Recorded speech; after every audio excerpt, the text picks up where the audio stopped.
Hey, David, welcome to the podcast. Yeah, thanks for having me. Thank you so much for being here. I know you are very busy, and I've had this book for a while, so I was very excited when I finally had time to spend with it because it's very uh, rich in story and research, and I really wanted to kind of dive into it. So I'm looking forward to talking about it today. And as a way to get into our conversation, I was wondering if you could tell us a little bit about what led you to write your book. And I'll name it because I tend to remember halfway through that I haven't actually named the book. The book is 10 to 25, The Science of Motivating Young People. And another subtitle is A Groundbreaking Approach to Leading the Next Generation and Making Your Own Life Easier. So a lot in there. So tell us about how this book came together for you. Yeah, I think the main thing was a need that I kept seeing from parents. When you're pregnant and you know you're going to have a baby, you're immediately reading a million books about pregnancy. And then when you've got a 1-year-old or a toddler, you're reading all these books about discipline and potty training. And there's a sense of optimism that we have when our kids are young. It's as though, this is a hard puzzle, but it's a puzzle we can figure out. And when they start becoming teenagers, when puberty kicks in, we just give up as a society. It's unbelievable. We're like, there's nothing I can do. Let's lock them in a closet until they're 25. And there's a sense of despair and hopelessness. And that just feels weird to me. Like, there's no way that the crucible of evolution over hundreds of thousands of years created an entire age range that's actually much longer than early childhood, in which we are completely worthless as humans. Mm-hmm. Like, that's unreachable. And instead, it just seems more likely that as our culture has evolved, we've kind of gotten worse and worse at connecting with that generation and setting it up for survival and success. And I really wanted to get to the bottom of that problem. I wanted to see at what level are we just thinking about young people wrong? Are there success stories? What lessons can we learn from failures? And how can we stop walking around feeling frustrated and crushed and pessimistic about the future and start being hopeful? Yeah. Yeah. And as I was reading your book and even just kind of getting started in it, I was thinking of the breakthrough years from Ellen Galinsky. And I know that she also has a very similar, this is an incredible time of life. And we're doing such a disservice to young people to kind of painting them with a broad brush about what they're not capable of or what all the problems are. Yeah, Ellen Galinsky is a dear friend, and we talked a lot about her book, and she interviewed me for that. And then we're talking to the same people with just a little different lens, but it's a very complimentary book. And so is Jenny Anderson's book, The Disengaged Teen, which sounds as a negative framing in the title, but it's actually a very positive and optimistic book that I recommend as well. And I think that the books coming out on this topic, in contrast to books like Anxious Generation, which have a very kind of explicitly pejorative frame on young people and kind of blaming them for having brains of mush because of their social media, that there is a sense in which people are tired of the world is falling narrative. And I think for good reason. And I think we want to know, not how do you just scare us into something, but how do we actually do something? Yeah. And I tried to bring science to the conversation, and I tried to bring stories to the conversation. More than anything, I tried to bring practical advice. So I'm a parent of 4. I teach 300 undergraduates every single year that are 18 to 22. I run a lab. I have 20 employees that are all 20-year-olds. And then I coach baseball 7 days a week for 9-year-olds and 13-year-olds. So I'm constantly around young people, never getting it perfectly right, have all kinds of mistakes. But I wanted to write the kind of book that would help me solve the kinds of problems that I had and that the people I cared about had. Yeah. Yeah. And I so appreciate the lack of scare tactics. I have a very similar visceral response to those books. And there's so much fear already in parenting, and especially for this audience, right? Of parents of neurodivergent kids. So I really appreciate the optimism in the book. And I also would just want to, you mentioned the disengaged teen. We did have Jenny and Rebecca on the show. So Great. I'll have a link in the show notes. Listeners, you should listen to that episode if you haven't, because it will be very complimentary to this one. I'm wondering if you could talk a little bit about your, getting into this through growth mindset. That's something, this show's been on the air. I don't know if that you say that about a podcast. I've been doing this show for... It's on the electrons. There you go. I've been doing it for more than 9 years. And my neurodivergent kiddo is about to be 21. But way back when, at the age of 11, we did a conversation about growth mindset. I was homeschooling. We had a poster in our little classroom, and we would discuss it at length. And how do we kind of shift our mindset? And so could you talk about how your work is kind of taking that to the next level? Yeah. So just as a reminder for listeners, growth mindset is very simply the belief that your abilities in any area can grow and develop, that they're not fixed, they can change. And a fixed mindset is the belief that they're static, that they can't change at all. And both those ideas are available to us in our culture, and people tend to adopt one or the other. And when they tend to adopt more of a fixed mindset, then what we found is, and by we, I mean my advisor, Carol Dweck, and many of collaborators, I want to give credit to lots of people, we found that people shy away from a challenge in a fixed mindset. They feel like a failure means something big and global. It's not just a temporary setback. It's like a sign that you're inadequate. And a growth mindset, though, changes the meaning of failure. Failure instead means that you're growing, you're learning. It's a step in a process. It's not an all or nothing thing. And so that's a pretty good set of insights that's been pretty useful. But it turns out that especially young people, adolescents who are looking to adults,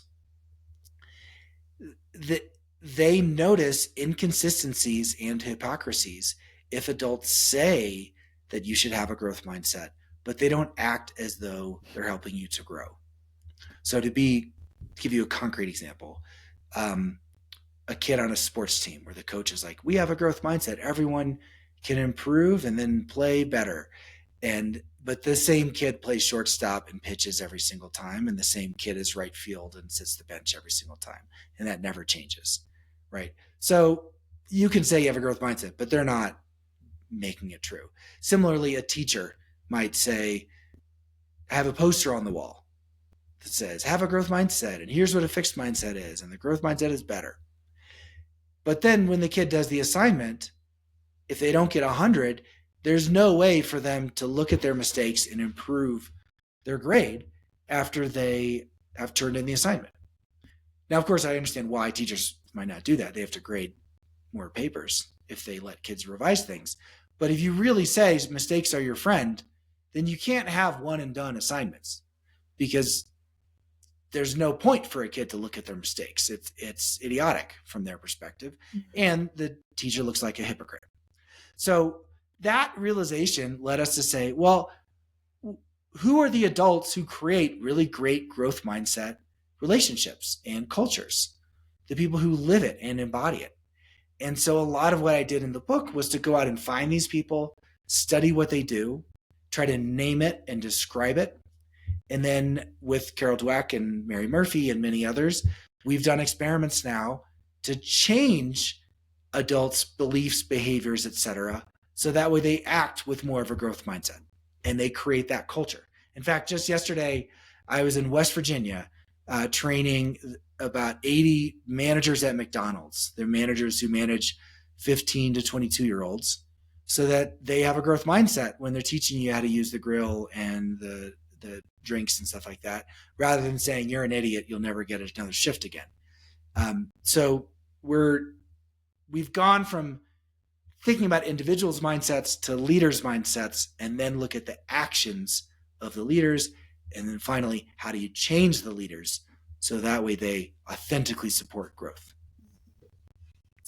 Gosh, it's like I can tell how much you love doing this work, and just even hearing you share that, I'm like, oh my gosh, there's so much potential here. Yes, we can, there's so many ways that this can really change the experience for young people, and that just has a trickle down effect. It's very exciting. So in your book, you talk about different types of mindsets. You talk specifically in relation to adults. And I just want to say that's something I also love about this work, is that it's what we can do, right? It's not about what our kids need to do. It's how we can show up better for our kids. So you talk about the mentor mindset, the enforcer, and the protector. Would you give us a little overview of those? Sure. And I'm fully aware that your readers are getting 5 mindsets in this pod, your readers and listeners, and it's more than they signed up for. But just to clarify something, we said we identified fixed mindset and growth mindset leaders. And yes, you can. But what changes those leaders? And it's not just their belief about ability being able to change. Because of what we learned was that I could say I'm a math teacher. I believe my students can get smarter at math. Okay. But how are they going to get smarter at math? And if I think the way you get smarter at math is I threaten you with lots and lots of homework, and if you screw up, you're going to get an F, and that the fear of failure and fear of disappointing me will drive you to improve, and that if you're sufficiently afraid, then you'll practice and then you'll get better. That's one theory of growth, but the kid's not going to say that's a growth mindset teacher. Similarly, I might say, yeah, you can grow and learn, but incrementally with tiny steps. I'm going to break it down for you, make it very easy for you, prevent you from getting stressed out, just kind of be a gentle guide that helps you one step at a time. Again, like, you could believe that will help someone grow, but really tough challenge is what pushes people to grow. It's not reducing standards. And so I realized I needed to name different styles of fixed mindset leadership. And because those 2 ones I just said, the tough, demanding, impossible standards, the nice, caring, friendly, supportive one, those are different ways of having a fixed mindset, and the solution is not going to be the same. Similarly, I could have a growth mindset, but then believe, the only way you're going to grow is if I push you beyond what you know how to do. So like the source of growth is really the embracing of a challenge. So I could believe that, but then I could believe, you're not going to grow from that challenge unless I support you, because the challenge is beyond what you know how to do currently. And it would be cruel to just expect the moon or expect, anything and then not support you. So that's why I felt like I needed to describe the mindset of the adults so that they can create a growth mindset culture. So that foreshadowing that you did was helpful. So that of the 3 that I just described vaguely, the first is what I call the enforcer mindset, which creates fixed mindset relationships. And that is all standards, no support. So that's expect everything, demand compliance right away, kind of believing that the most important thing for a young person is to learn how to listen to adults without talking back to them, that young people are a danger to themselves and to society, and therefore they need to be controlled, that young people are going to make dumb decisions because they lack a prefrontal cortex, and so we with our smart adult brains need to tell them what to do in their dumb teenage brains. That's enforcer mindset. Okay. Another version is, instead of high standards, it's low standards, and instead of low support, it's high support. So the protector mindset is low standards, high support. And in that mindset, you also have a negative view of young people, but it's different. It's more like young people can't help themselves. Like they're traumatized, they're stressed out, they're fragile snowflakes, and they're going to crumble like a house of cards if I take them seriously. So it would be cruel for me to uphold high standards because, of course, they can't meet them. And therefore, I'm going to have very low standards, but be very caring and supportive. Okay. So those are 2 reasonable, flawed ways of thinking. And I get it. Like I've fully been in those mindsets before myself. I understand it. But the third is the best of both of those: high standards, high support. And that's what I call the mentor mindset. And it turns out that is what creates the conditions for growth. And that's what makes young people feel a sense of respect. They earn a sense of prestige, like a prestigious reputation as someone who's met a high standard, who's impressed people, right? You only do that if you uphold the standard and get them across the finish line. Thank you for walking us through that. It made so much sense. And it made me, well, a couple things. One is I was thinking about that mentor mindset. Also, we talk a lot about scaffolding in this community, right? So would you see a relationship between this idea of like scaffolding to kind of find that just right level of challenge for any given task or goal?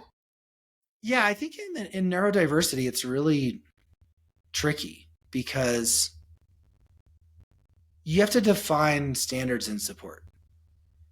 And there's a version of telling yourself you're being mentor mindset where you expect a neurodivergent kid to act like a non-neurodivergent kid. Just be normal or whatever, right? And I'm not going to give up on you until you are. And this is like never going to happen. Like there's real differences, right? But there's another version that's like, I want your competencies to be at the level of neurotypical kids, right? Or your outcomes or your choices or your abilities. So, but the route that you're going to have to take to get those competencies and to have those options, that's going to be very different. And I'm going to have to accommodate that different route. Mm-hmm. I'll tell you a very minimal version. So now as a professor, I teach undergraduate psychology. Psychology is the largest major at the University of Texas at Austin. And every year I teach about 150 students per semester who are predominantly, I get the transfer students. I ask for the transfer students because I want students who I'm their first experience at UT. I'm welcoming them, I'm showing them the rigor and the support. They learn about belonging and growth mindset. It's a whole thing that we do for them. And the number of requests for accommodations I get now compared to 5 years ago is so different. I mean, now it's like 40% of students. It used to be like 4 students. Wow. And interestingly, almost nobody asks for accommodation of an easier assignment in terms of the intellectual work. They almost always want logistical flexibility. And a typical college professor is like, I'm going to uphold standards by being rigidly inflexible on logistics. That's what it means to be a rigorous course. But that's always felt weird to me. Really, it should be, my job is to get 100% of my students to the level of intellectual contribution in the field. And if you have a learning difference, okay, then I'll accommodate. Like if your family member died or you're studying abroad and you're taking my class partially asynchronously, or you had to drive home because your mom's dying of cancer, like, okay, let's just accommodate that. But you're still going to have to do a great final project. And I think that's more the attitude of mentor mindset for neurodivergent kids is like, we want you to have options and freedom and a life of contribution and meaning and purpose and so on. And at the same time, we need to be able to accommodate logistical differences that you need. And I have a whole chapter on that in my book, chapter 10, where I studied this amazing research laboratory at Vanderbilt in physics that's designed for autistic junior scientists. And the intellectual standard is very high. The students are publishing in Nature, the top journal in the world. They're getting jobs at NASA. And NASA doesn't hire you to be nice to you. They hire you because you're supposed to shoot down an asteroid that's going to destroy the human race. You have to like figure out how to drive a drone with a bomb, to prevent Armageddon, right? Like they're not giving you a pat on the back. And so these students are getting hired at NASA not as a favor, but because they're legitimately good physicists and scientists. But this lab is great at accommodating any differences they needed in order to get the science done. Yeah, that's great. So I'm going to ask one more question, then we'll take a quick break. And maybe this isn't a quick question, but I'm just curious to know what you have found in terms of any resistance you've come across from parents and other adults who you're presenting this work to, who may kind of recognize, oh, I am really an enforcer, or I am more of a protector mindset. Do you find it's challenging to get people to recognize that and make the necessary kind of self-inquiry or do that work to pivot their mindset? Yeah, I think that there are a lot of things I have to clarify to parents, but the two most common ones are, one, people don't really know where the line is with standards and support, and so they convince themselves they're being a mentor mindset, but they're actually being an enforcer, or they're convinced themselves they're being a mentor and they're actually being a protector, and so that's hard. It's usually like, you need to see what, if in the parenting case, you need to see what your kids are capable of when other people are with your kids sometimes, in order to realize that you have standards that are too low. And sometimes that's going early to the after school program where your kid is and seeing how great that summer camp counselor is, and they've got your kids sitting quietly and listening and reading and whatever it is that they're doing. And then of course the second they're with you, they're a monster. And it's like, okay, maybe I can expect this. All along I thought they're incapable of it, but it is possible. But another reason why knowing the line is hard is because often, if there are two parents, they disagree over that line. And so one parent thinks, I have to be tough to be a mentor, and the other parent thinks you're being a monster enforcer. So then they yell at the first parent, and then the first parent's like, no, I'm being a mentor and I can't relent on these standards. And then the other parent's like, now you're being inflexible. Or the vice versa. Like, one parent's like coddling and, overprotecting and stuff. And like, this is what I have to do to be a mentor. And the other parent's like, you're being too easy on the kid. And so that causes a lot of marital conflict and relationship conflict. And my hope is that the mentor mindset vocabulary allows people to figure out that it's not either enforcer or protector, but that in fact there's high standards and high support. Mm-hmm. And then people need to have an honest conversation about what you're expecting of young people and under what conditions. Yeah, that's great. That's Thank a negotiation. You. Yeah, that's the big one. And then the second big issue I see is people just think mentor mindset takes a lot of time, because they don't want to, kids having a meltdown, you don't want to stop and have a Socratic dialogue about all the kids' reasons for why they wanted a cookie or something. And I get it. Like, there are certain times where the kid is all up in their brainstem and you can't talk to them. But in general, the more that you problem solve proactively through a mentor mindset, the more time you save later, because the kid feels securely attached. They know what to expect. They know that there's a conflict resolution loop, that they'll be fine in the end. They know that you won't relent, so they don't keep pushing you. Like, there are a lot of benefits to mentor mindset in the long run, even if it takes more time in the short run.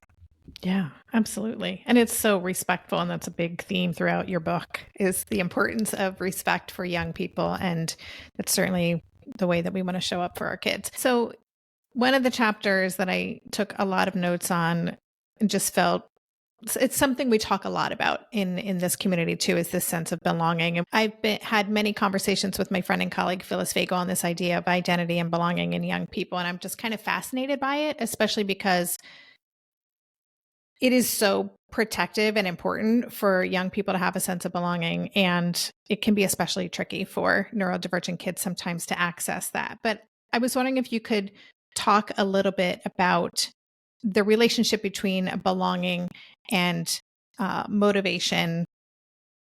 And maybe you could mention the It Gets Better example, which really kind of jumped out at me in that chapter.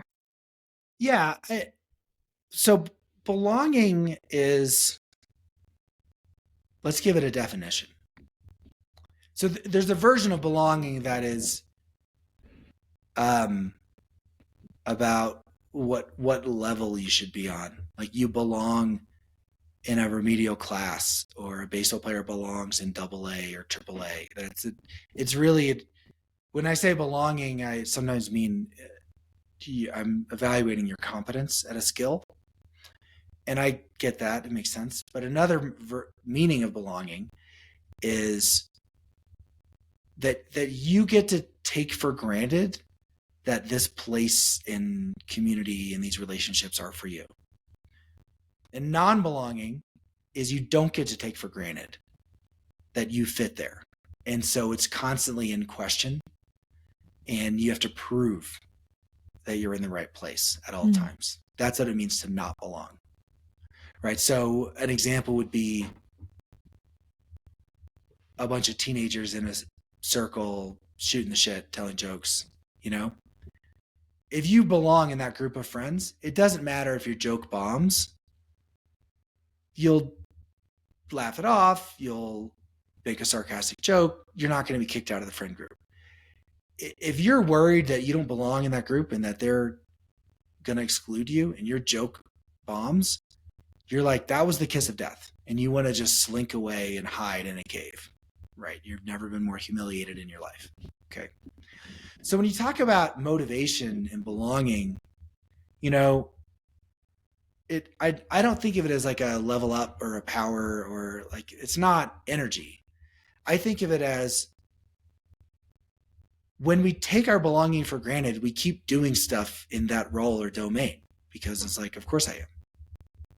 If you're questioning your belonging, you might quit doing what's appropriate for that role or domain because you're like, I don't think I'm in the wrong place. Mm-hmm. Right? Not because you, quote, lack motivation, but you're just like, I'm in the wrong place here, you know? Like if you're a bad singer and you go to like the Chicago Opera and you're doing vocal chords, you know, you might stop that if you look around, you see these professional opera singers, you know? And you're not like unmotivated. It's just like, this is not for me. Okay. So you could just think of adolescence as constantly trying to figure out, do I belong here or not? Mm-hmm. That they're asking that question. Is this the kind of place where I can take my acceptance for granted, or is it not? Now, neurodivergent kids, it's really interesting because on the one hand, there's a suspicion that there's always something they're missing. Like there's something about the social dynamic that they're not picking up on, and that is therefore making other people look at them weird, right? And so it's hard to say you get to take your belonging for granted in a club or on a team or in a group of friends, right? On the other hand, for a lot of kids on the autism spectrum, they're not picking up on those subtle cues. If somebody else is squinting at you like you're an idiot, they might not notice that, whereas a neurotypical person would. So the threats to belonging might go over their head, right? And so I think that kind of stuff just is tricky on the spectrum, and it makes it hard for parents, because what happens is kids come home and they're like, I have no friends and nobody likes me and I'm alone, and therefore something's wrong with me, right? And the easiest thing to say is, no, they do like you. You're interpreting it wrong. Mm-hmm. You know, look at all the people invited you to a birthday party, or you're on the baseball team, or like you sit with people at lunch. You do have friends. But for neurodivergent kids, there might be something that is pushing away their friends. So my son's not on the autism spectrum, but he does have ADHD, Tourette's, and some unknown emotion regulation issue, which causes him to do all kinds of stuff in middle school that is just not cool. Like the other kids really don't like it, and it's really annoying for them. And we have this conversation almost every day. It's like, does everybody hate him? Or were they just trying to get him to stop blowing air in their face and singing Beauty and the Beast? And the fact that they're asking him to stop it, does that mean they hate him, or are they okay with him as long as he stops that stuff? And so that's a constant struggle for parents. But I think we are sources of information to help our young people navigate their belonging. Mm-hmm. And we should not be too quick to jump to all or nothing kinds of conclusions. Yeah. There's almost always something lost in interpretation. Mm-hmm. And for neurodiverse kids, it's just really hard to know like what's a story they're telling themselves in their mind and what's a real story. Yeah. And we have to get better at that over time as parents, as we get to know our kids and get to know their friends. Mm-hmm. Yeah, there was a story you told in that chapter. I was just thinking of as you were sharing about. It was a study that you did, actually, I believe, where college students, first year students, were given a letter from someone in the past who kind of made them feel as though what they were experiencing was completely normal, and how that changed. Would you tell us a little bit about that? Yeah, there's two key messages. One is that it's normal, and the second is that it gets better. Yeah. And because, I mean, if the message was, hey, everyone gets crapped on by everybody in school all the time and has no friends, you're not alone. It's like, well, sounds like I shouldn't go to school. That's a bad place to be. So, like, it needs to also be, it's like, it's hard now and it improves, and here's why. And that research is in some parts a response to conventional ways to help kids feel like they belong, which is just tell them it gets better. And if people remember, there was a campaign for queer youth that were at risk of suicide, and the campaign said, basically, don't harm yourself because it gets better. And I get it. I mean, that is a valid message, and it was right in the sense that you want the youth to reach the conclusion that it gets better, right? But telling people the phrase "it gets better" does not help it. That'd be like someone having low self-esteem, and then, which means that they don't like themselves and to think that they're not a person of worth. And then you just say to have high self-esteem. It's like, well, I can't just do that. I think I'm no good. Like, I need a reason to have high self-esteem. Similarly, you need a reason to believe it gets better. So in our study, this was developed originally by Greg Walton. I adapted it later for high school bullying with Carol Dweck. But the basic idea is the way to make a case to somebody that it gets better is to, first of all, show that other people who you typically view as belonging and having lots of friends and fitting in, they too had social struggles like yours, first of all. And second of all, they took active steps to make it better. For example, they joined a lab, and then they talked to the professor, and they met other students in the lab. They did some work. That work was noticed by other students, and they felt proud of it. And there's a whole snowball effect. Mm-hmm. And that snowball effect led them to, over time, feel like they belonged. And what we found in a number of studies, not just me, and a lot of my collaborators at Stanford and other places, that students' grades go up, especially from their if they're from minoritized groups. And in high school, kids who are bullied tend to cope better with stress. They have less cortisol in their saliva. Their depressive symptoms go down. And we see their grades go up in some cases, even with only a 45-minute, even 30-minute version of this message. So fascinating. Yeah, I kind of nerd out on the study, so I just appreciated everything you included in here. And I just want to say, like, we're going to have to wrap up. I know you're very busy. It's late for me, and I want to wrap this up before my brain starts going offline. But do you have time for one more question before we wrap up? Sure. Okay. I wonder if you could just talk a little bit. We talked about respect earlier on in the conversation. Can you share some insights for listeners about why it's so important, and how we can communicate with young people with this mentoring mindset without kind of compromising our own authority? Like, how do we walk that tightrope? Yeah, I think that the main lesson of a lot of research on both animals and humans and what puberty does to the brain is that as testosterone and estradiol increase for both boys and girls, it sensitizes the brain to social experiences like status and respect.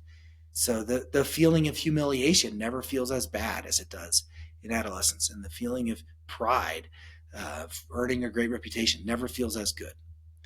And so those become great motivators. So young people are very highly motivated to avoid humiliation and to approach pride.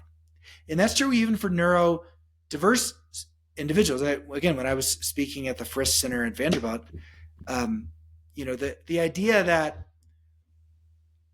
kids on the autism spectrum are imagining what everyone's thinking of them at all time. That's not necessarily the case in the way of a neurotypical kid has a whole false narrative often. That's called the personalized myth that everyone is watching my every move and they're evaluating it, and that I'm the hero of that narrative and I need to look the best. Neurotypical kids are doing that a lot. Neurodiverse kids not as much. But then I asked, if your professor went out of the way and was like, almost nobody could have done this right here, and it's so important. And now that you've done it when almost no one else could, we've made a major advance. I was like, would that feel motivating? And they're like, absolutely. And I was like, how about a professor who's like, you couldn't even do something that everyone else can do, and the fact that you failed means you are no good and don't belong here, and you've really let me down. I was like, would that feel bad? And they're like, absolutely. Right.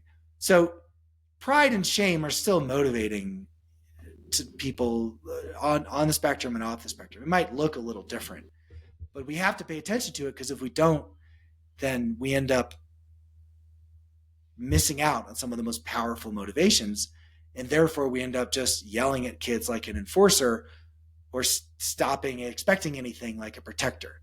So we need to maintain that mentor mindset by continuing to maintain high expectations. Yeah. Wonderful. Thank you. So, okay, we're going to wrap up. I'm going to just provide the name of your book again, because I just want to encourage listeners, if you're interested in motivation and really understand it, like David goes really deep into it, and it is a fascinating read with lots of stories, which I always also appreciate the anecdotes to bring it to life. It's called 10 to 25, The Science of Motivating Young People. And is there anywhere in particular that you would want to direct listeners to connect with you and learn more about your work? I'm on LinkedIn, so you can find me there, but also, and I connect with lots of people, so I'd love to meet you. But also we have a masterclass, Carol Dweck and I do, called The Power of Mindset, on the website called Masterclass. And we're really proud of it. We think it conveys a lot of what we know. And it's another great way to get up-to-date information on this content. That's great. That's good to know. I have I got a masterclass for a year subscription recently as a gift. So we got Steve Young, the NFL quarterback, was a special guest. And then Lorena Seidel, who's a parenting expert in my book that I write about, she was a special guest, along with Jeremy Bohannon, who's a police officer I write about. So it was really fun for Carol and I to put it together and bring these special guests on, and it's gotten a lot of great feedback so far. That's awesome. Thank you. Well, thank you. I will let you go. I want to say thank you again for the work that you do, for your generosity in sharing all of this with us today. And just for coming on the show. Thank you. Thanks for having me.